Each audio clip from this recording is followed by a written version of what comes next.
Hello everyone, welcome back to Vidyarthi Spot. I am Rashidi Rokaiya and today I am going to talk about information and communication technology. इसकी शुरुआत मैंने पहले ही कर दी थी जिसमें मैंने आपको data information knowledge and wisdom के बारे में बताया था। उसके बाद ये वीडियो अवेटेड था, काफ़ी टाइम हो गया था।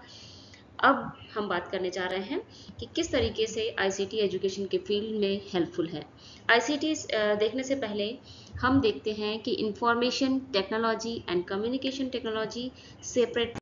इंफॉर्मेशन टेक्नोलॉजी का मतलब है कि वो सारी टेक्नोलॉजिकल एडवांसमेंट्स जो कि इंफॉर्मेशन को स्टोर करने में, सिक्योर करने में, मैनेज करने में और शेयर करने में हेल्पफुल हैं। इंफॉर्मेशन यहाँ पर क्या चीज़ है ये मैंने आपको प्रीवियस वीडियो में शेयर कर लिया था। डेटा इंफॉर्मेशन में क्या फ़र्क है, इंफॉर्मेशन एंड नॉलेज में क्या फ़र्क है। तो यहाँ पर आप बिल्कुल माइंड में अपनी क्लियर कॉन्सेप्ट रखिएगा कि व्हाट इज़ इंफॉर्मेशन। जो लोग ये वीडियो पहली बार देख रहे हैं, जिनको अभी भी इंफॉर्मेशन के बारे में क्लियर नहीं है, वो मेरी प्रीवियस वीडियो जाकर देखें।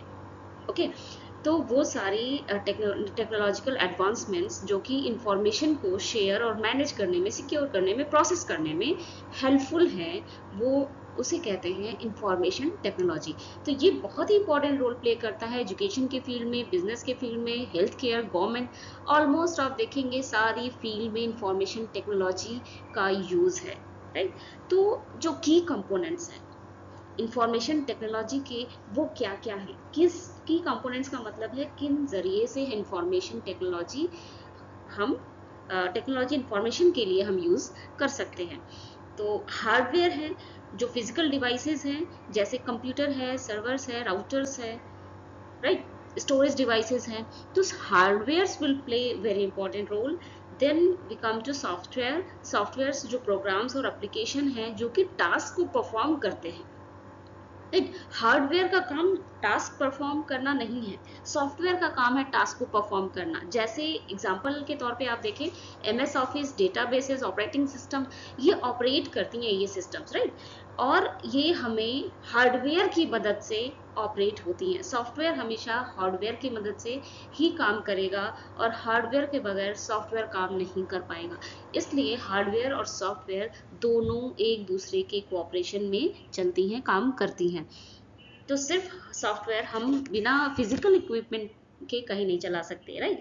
हम जो भी एप्लीकेशंस चला रहे हैं वो एक स्मार्टफोन, एक फिजिकल डिवाइस में चला रहे हैं, या फिर लैपटॉप, टैबलेट फिजिकल डिवाइस में चलाते हैं, राइट। तो hardware and software both are equally important in sharing information. Networks, information technology, information को हम शेयर कैसे करेंगे जब तक हमारे पास नेटवर्क नहीं होगा। तो हम हार्डवेयर एंड सॉफ्टवेयर का यूज़ इंटरनेट के माध्यम से, right, local area network, wide area network, है ना, इसके माध्यम से हम कनेक्ट करते हैं। तो कंप्यूटर डिवाइसेस को, फिजिकल डिवाइसेस को एप्लीकेशंस के साथ वर्क करने के लिए हमें एक इंटरनेट नेटवर्क की ज़रूरत होती है। वो नेटवर्क कैसी होगी, लैन होगी, वैन होगी, वैन मैन होगी, जैसी भी होगी, पर नेटवर्क की ज़रूरत होती है। डेटा एंड डेटाबेसेस, हम जो चीज़ शेयर करना चाहते हैं, जिस चीज़ की प्रोसेसिंग करना चाहते हैं, वो हमारी डेटा कहलाती है, राइट। इंफॉर्मेशन को बनाने के लिए डेटा की प्रोसेसिंग करते हैं, तब जाकर इंफॉर्मेशन प्रोड्यूस होती है, इंफॉर्मेशन में कन्वर्ट होती है। ये बात हमने पहले भी कर ली थी। तो डेटा और डेटाबेसेस हमें चाहिए ताकि हम इंफॉर्मेशन को शेयर कर सकें, उसकी स्टोरेज कर सके, रिट्राइवल कर सके, उसको मैनेज कर सके, उसकी प्रोसेसिंग कर सके, ताकि उसको इंफॉर्मेशन में कन्वर्ट किया जा सके। और जब इंफॉर्मेशन में कन्वर्ट किया जा सकेगा तो हम सॉफ्टवेयर, हार्डवेयर एंड नेटवर्क की मदद से उसको ट्रांसमिट कर सकते हैं आगे, राइट। अब इन सारी प्रोसेसिंग के लिए हमारे लिए जो सबसे इम्पॉर्टेंट पॉइंट है, साइबर सिक्योरिटी, हमारे सिस्टम की प्रोटेक्शन, हमारी इंफॉर्मेशन की, हमारी डेटा की, इंफॉर्मेशन की प्रोटेक्शन, राइट। हमारी अपनी जो निजी चीज़ें हैं उसकी प्रोटेक्शन, बाहरी थ्रेट से, अटैक से या किसी अनऑथराइज्ड एक्सेस से सिक्योर रहने के लिए हमें साइबर सिक्योरिटी की अवेयरनेस और साइबर एथिक्स की अवेयरनेस होना बहुत ही इम्पॉर्टेंट है। तो हमें इसकी नॉलेज होनी चाहिए। तो ये कुछ इम्पॉर्टेंट पॉइंट्स हैं, की कंपोनेंट्स हैं जो इंफॉर्मेशन टेक्नोलॉजी के लिए हैं। अब हम देखते हैं कि what is communication technology. Communication technology वो सारी तकनीक के बारे में है, वो सारे टूल, सिस्टम, प्रोसेसेस जो कि हमारी इंफॉर्मेशन को दूसरे तक कम्युनिकेट, ट्रांसमिट करने में, शेयर करने में मदद करती हैं। पहले हमने देखा था इंफॉर्मेशन टेक्नोलॉजी जो इंफॉर्मेशन को सिक्योर करने में, प्रोसेस करने में उसमें हेल्पफुल करती हैं, वहाँ शेयरिंग की भी बात आ गई थी। लेकिन कम्युनिकेशन टेक्नोलॉजी इंफॉर्मेशन टेक्नोलॉजी से कैसे अलग है, जब हम यहाँ पर भी इंफॉर्मेशन की शेयरिंग कर रहे हैं और वहाँ पर भी कर रहे हैं। तो वहाँ पर सिर्फ शेयरिंग का मैटर है, और यहाँ पर क्या है, यहाँ पर हम शेयर करते हैं जब कोई इंफॉर्मेशन, तो हमें सामने वाले से, जिसको हम अपनी मैसेज पहुंचा रहे होते हैं, वहां तक पहुंचना ज़रूरी होता है। अगर वहां तक पहुंच गया और वापस से हमें जिसके पास पहुंचा है, सेंडर है, वो भेज रहा है रिसीवर को, रिसीवर ने रिसीव किया, रिसीव करने के बाद अगर हमें वापस फीडबैक नहीं देता है वो पर्सन, तो हमें पता नहीं चलता कि कम्युनिकेशन हो गया या नहीं हो गया, राइट। तो वो सारी टूल्स, सिस्टम्स, प्रोसेसेस जो कि ट्रांसमिट करने में और रिसीव करने में मदद करती हैं इंफॉर्मेशन को। इंफॉर्मेशन जब यहाँ से शेयर की जा रही है तो नेक्स्ट पर्सन को रिसीव करने में मदद करती है। तो वो सारी टेक्नोलॉजी का इस्तेमाल जब हम करते हैं इस काम के लिए, तो then we refer to communication technology. तो इसमें पहले ट्रेडिशनल मेथड्स होते थे, रेडियो, टीवी, टेलीफोन, इसके माध्यम से हम, देखिए ये भी ट्रेडिशनल कहेंगे, वो अपने टाइम के हिसाब से ये एडवांसमेंट थी, लेकिन अभी के लिए हमारे लिए ट्रेडिशनल का रूप हो गई है। अब हमारी डिजिटल टेक्नोलॉजीज बदल गई हैं, काफ़ी चेंज हो गई हैं। तब रेडियो, टीवी के माध्यम से, टेलीफोन के माध्यम से हम कम्युनिकेट करते थे। अब हमारी चीज़ें चेंज हो गई हैं। अब हम इंटरनेट के माध्यम से, सोशल मीडिया के माध्यम से, स्मार्टफोन, लैपटॉप, कंप्यूटर के माध्यम से, इंटरनेट का यूज़ करके अब हम कम्युनिकेट करते हैं। और बहुत सारी कम्युनिकेशन ऐसी एप्लीकेशंस आ गई हैं जिसका हम इस्तेमाल आज के समय में करते हैं। तो यहाँ पर ये है कि कम्युनिकेशन, इंफॉर्मेशन शेयर करना, and then communication technology, communication का हो जाना, that is there are two different points, right? तो जो की कंपोनेंट्स है कम्युनिकेशन टेक्नोलॉजी के, उसमें क्या क्या चीज़ें आ रही हैं, जैसे हार्डवेयर डिवाइसेस हैं, हमने बात की थी, वो इंफॉर्मेशन टेक्नोलॉजी के लिए भी यूज़फुल हैं, कम्युनिकेशन टेक्नोलॉजी के लिए भी चाहिए।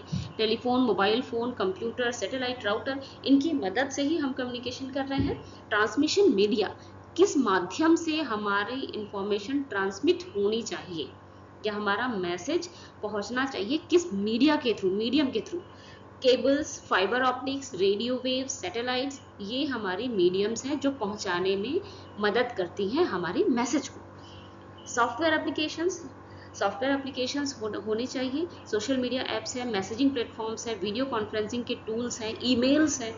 तो ये सारे हमारे एप्लीकेशंस हैं जिसके माध्यम से हम कम्युनिकेशन करते हैं। नेटवर्क का होना इम्पोर्टेंट है आज के टाइम में। नेटवर्क की टेक्नोलॉजी किस तरीके से बदल रही है, पहले इंटरनेट, इंट्रानेट, मोबाइल नेटवर्क, अब 3G, 4G, 5G, आप एडवांसमेंट्स अभी भी देख रहे हैं और आगे भी देखेंगे। 5G के बाद भी हमारी एडवांसमेंट होगी कम्युनिकेशन टेक्नोलॉजी में,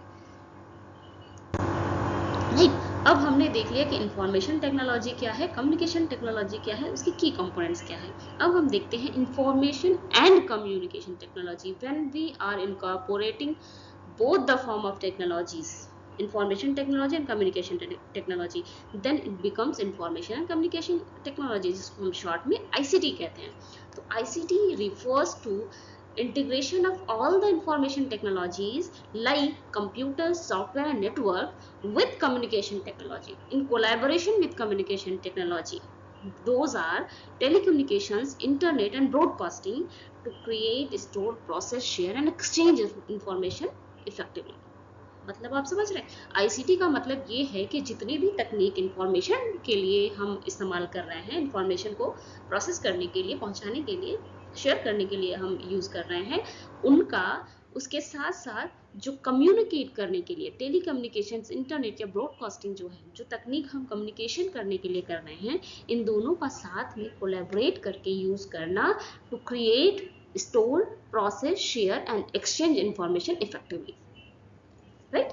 तो जो भी इंफॉर्मेशन है उसको इफेक्टिवली शेयर करने के लिए, प्रोसेसिंग करने के लिए हम जब दोनों का इस्तेमाल कर रहे हैं, दोनों टेक्नोलॉजीज़ का, दोनों फील्ड के टेक्नोलॉजीज़ का, तब हम इसको कंबाइंड वे में इंफॉर्मेशन एंड कम्युनिकेशन टेक्नोलॉजी कहते हैं।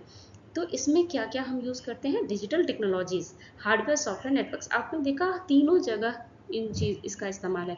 बस आपको ये समझना है कि मेजर इंफॉर्मेशन टेक्नोलॉजी और कम्युनिकेशन टेक्नोलॉजी में क्या डिफरेंस है, वो थोड़ा सा माइन्यूट डिफरेंस जो है वो आपको समझना है। उन दोनों का इनकॉर्पोरेशन जब हम एक साथ कंबाइंड वे में करते हैं अपने प्रोसेस करने के लिए इंफॉर्मेशन को और शेयर करने के लिए बेहतर तरीके से, मोर इफेक्टिवली। शायद हम एक का इस्तेमाल करते हैं तो उतना इफेक्टिव नहीं होता जब हम दोनों का इनकॉर्पोरेट करके इस्तेमाल करते हैं। तो ये डिजिटल टेक्नोलॉजीज़ जो हैं, हार्डवेयर, सॉफ्टवेयर, नेटवर्क, ये हर जगह इम्पॉर्टेंट है, हर जगह इसकी ज़रूरत है। कम्युनिकेशन को, इन्फॉर्मेशन को कम्युनिकेट करने के लिए, मैनेज करने के लिए, एक्सेस करने के लिए ये तीनों बेसिक रिक्वायरमेंट्स जो है वो तो होनी ही होनी है। अब हम देखते हैं कि आईसीटी का यूज़ हम किस तरीके से एजुकेशन के फील्ड में करते हैं। बस इसी के लिए हम ये पेपर पढ़ रहे होते हैं, इंफॉर्मेशन एंड कम्युनिकेशन टेक्नोलॉजी। इसकी अंडरस्टैंडिंग हम क्रिएट कर रहे होते हैं कि किस तरीके से इसका इस्तेमाल हम एजुकेशन के फील्ड में कर सकते हैं। तो आईसीटी एजुकेशन के फील्ड में जब देखते हैं तो वो सारी डिजिटल टेक्नोलॉजीज़ जो स्मार्ट डिवाइसेस हैं, मल्टीमीडिया है, प्रोजेक्टर्स है, स्मार्ट क्लासरूम्स हैं, इंटरनेट है, कंप्यूटर है, कम्युनिकेशन के टूल्स हैं, किस लिए इस्तेमाल कर रहे हैं इसका, to improve teaching, learning, research and administration, from administrative level to learning level, okay, in the management and administration of the institution, to teacher level and to learning level. When teacher is knowledgeable about these technologies, he or she will surely incorporate these technologies in the classroom for the better understanding of the content, for creating better understanding in the mind of students, right? तो teaching, learning के लिए, research के लिए, administration के लिए जितनी भी technologies का इस्तेमाल की जा रही है टीचिंग लर्निंग प्रोसेस को बेहतर बनाने के लिए, उसे हम कहेंगे आईसीटी इन एजुकेशन, राइट? तो कंपोनेंट्स इसमें आईसीटी का क्या है, हम पहले ही जानते हैं, पहले ही समझ चुके हैं इस चीज़ को कि ये रिक्वायरमेंट्स, बेसिक रिक्वायरमेंट्स होनी है। Hardware, computer, smartphone, tablet, server, ये तो होना ही है। इसके ज़रिए ही हम बच्चे को टीचिंग लर्निंग प्रोसेस डिजिटल वे में हम करा सकते हैं, है ना? किसी चीज़ को बेहतर तरीके से समझाने में इसका इस्तेमाल करते हैं। तो कहते हैं ना कि जब आईसीटी का यूज़ करने से मल्टी सेंसरी ऑर्गन्स का इस्तेमाल होता है और जिससे बेटर विजुअल रिप्रेजेंटेशन हम बेटर तरीके से बच्चों के सामने कर सकते हैं, और वो बच्चे के माइंड में जब 2 या 3 सेंस ऑर्गन्स का यूज़ बच्चे करते हैं तो उनके माइंड में ज़्यादा देर तक रिटेन होता है, राइट? तो hardware, software, network and communication tools, these are the basic components of ICT. Role of ICT in education, education के फील्ड में आईसीटी का रोल क्या है? टीचिंग को इफेक्टिव बनाने के लिए, जैसे हम प्रेजेंटेशन करते हैं, वीडियोस दिखाते हैं बच्चे को, इंटरैक्टिव लेसन्स, डिजिटल टूल जब हम यूज़ करते हैं for the presentation of our content, या वीडियो दिखाते हैं, एनिमेशन दिखाते हैं, तो टीचिंग इफेक्टिव होती है और बच्चे की लर्निंग भी ज़्यादा इफेक्टिव होती है। बच्चे लर्निंग अच्छी तरीके से कर सकते हैं और ज़्यादा देर तक रिटेन कर सकते हैं। तो स्टूडेंट्स क्या है, आईसीटी का इस्तेमाल करने से उनके लिए क्या फ़ायदा है, वो ई बुक्स, ई कंटेंट उनको आसानी से मिल रहा है, ऑनलाइन ट्यूटोरियल्स मिल रहे हैं, वर्चुअल लैब्स हैं, और वो कहीं से एनी टाइम, एनी वेयर और anyone can access, right? Assessment में ऑनलाइन क्विजेस बच्चों को दिए जा सकते हैं, डिजिटल तरीके से एग्ज़ाम कराया जा सकता है, ऑटोमेटेड ग्रेडिंग कराई जा सकती है। ऐसे बहुत सारे एप्लीकेशंस हैं। जैसे हम लोग ही अपने बच्चों को पढ़ाने के लिए जो टेक्नोलॉजीज़ का इस्तेमाल करते हैं, है ना, स्मार्ट क्लासरूम्स का यूज़ करते हैं, गूगल क्लासरूम बनाते हैं, वहाँ पर ई कंटेंट शेयर करते हैं, कोई असाइनमेंट वगैरह भी दे सकते हैं, वहाँ पर ग्रेडिंग या मार्किंग भी कर सकते हैं। तो बहुत सारी ऐसी चीज़ें हैं जो लर्निंग एंड टीचिंग के फील्ड में इम्प्लीमेंट किए जा सकते हैं, राइट? टीचिंग लर्निंग को इफेक्टिव एंड बेटर बनाने के लिए।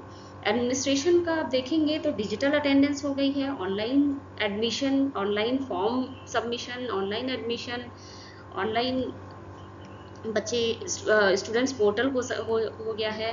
पहले के टाइम में ऐसा कुछ नहीं था, है ना? डिजिटल अटेंडेंस हो गई है, डेटा मैनेजमेंट, एडमिनिस्ट्रेशन के लेवल पे डेटा मैनेजमेंट, बच्चों की सारे रिकॉर्ड्स रखे जा रहे हैं। Collaboration, teacher and student connect globally, वह ऑनलाइन प्लेटफॉर्म से टीचर स्टूडेंट ग्लोबली कनेक्ट हो रहे हैं ई लर्निंग से।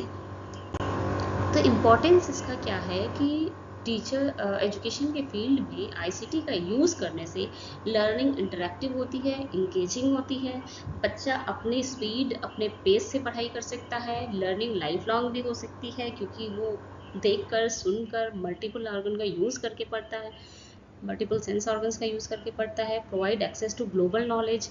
बहुत सारी ऐसे अपने पहले बच्चे क्लासरूम में, ट्रेडिशनल क्लासरूम में अपने सब्जेक्ट से रिलेटेड कंटेंट नॉलेज गेन करते थे, अब वो global knowledge, various types of knowledge वो ले सकते हैं, गेन कर सकते हैं। रिसोर्सेज बहुत सारे हैं उनके पास, डिस्टेंस और ऑनलाइन एजुकेशन की सुविधा हो गई है ना। डिजिटल डिवाइड का जो गैप है वो ब्रिज हो गया है, वो उसको ब्रिज करने से क्वालिटी एजुकेशन होती है। तो आप देखिए कि इस वीडियो को बनाने का मेन मकसद यही था कि आपको एक बेसिक अंडरस्टैंडिंग डेवलप हो जाए कि what is information technology, communication technology, and how both these technologies incorporate will be incorporated in the field of education, what are its benefits, what is its importance, etc. तो आप इतना आपको basic सी awareness हो गई। अब हम इसके बाद आईसीटी के पेपर में जो मेन टॉपिक होगा उसके बारे में देखेंगे। तो आई होप कि आपको ये समझ में आया होगा। Please like share and subscribe my channel and press the bell icon to